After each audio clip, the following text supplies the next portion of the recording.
মারা গেছে। এখন আমি চেষ্টা করতেছি গাছগুলোর শিকড়গুলো নষ্ট হয়ে গেছে, সেগুলো নতুন শিকড় বাহির করার জন্য। তাই আমি ব্যবহার করতে পছন্দের ওষুধগুলো ব্যবহার করতেছি আপনার।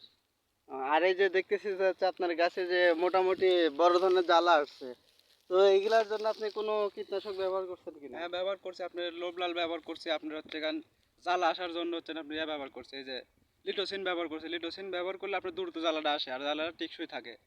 আর তারপর আপনার হচ্ছে আপনার লোবলাল ব্যবহার করলে জ্বালাটা বড় হয়, 5 থেকে 7 কেজি হয়। হুম।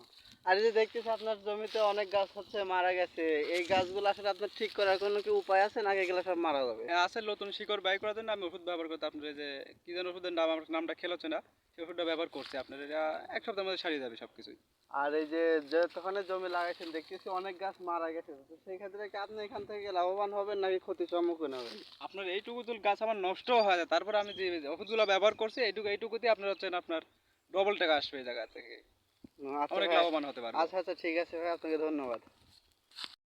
এই যে আমাদের ছোট ভাই তরমুজের করছিল, দেখেন কি সুন্দর কইরা, কিন্তু গাছগুলি অর্ধেক মারা গেছে শিকড়ের সমস্যার কারণে।